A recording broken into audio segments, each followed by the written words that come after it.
So let's segue into what happened and how things changed after that February, March timeframe and as the pandemic began. So can you share with us a little around how that changed a lot of your plans and campaigns and programs?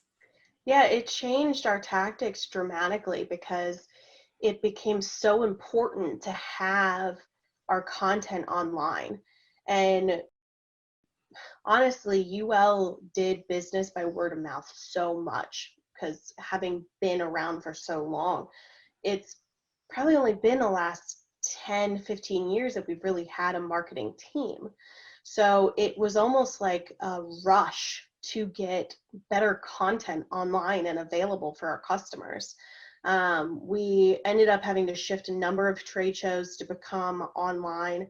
We've started creating these panel discussions, which has actually been remarkably successful because instead of having to fly people in globally, we can use our experts all around the world and do a panel discussion with them online. And that has been incredibly beneficial to get our different thought leaders, our different experts out there without it being so centristic on North America or our EU team or something like that. We're able to really collaborate. We have locations across the globe that specialize in different types of testing. So to be able to have some of our Europe engineers talking to our North America is something that we weren't able to do before, but can now. So we had to make a whole new plan of how we're going to do these virtual events.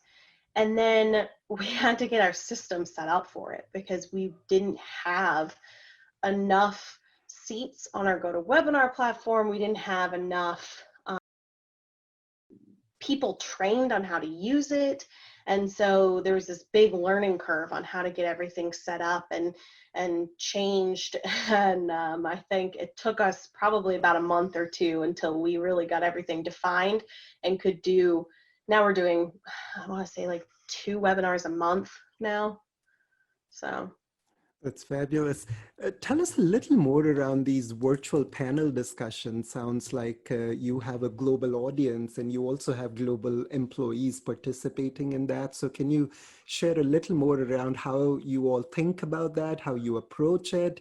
Is the audience global or is it still centered around North America? How does it work? Yeah, some are global, some are more smaller grouped. It depends on the topic.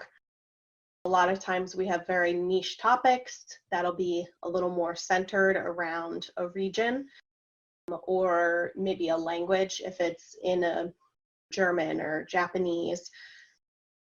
But for the most part, our webinars are available globally. And so we'll do these panels with our engineers from all over.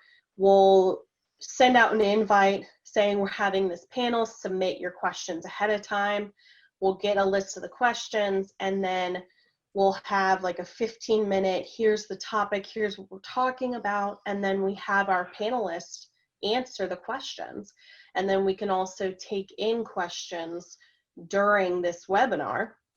And we end up getting a lot of engagement and a lot of really good back and forth with our engineers because other engineers are able to get online and it's like asking an expert right there in front of you. And so they're able to ask those personalized questions like, if I am doing this type of testing to this standard, do I use this method, or this method?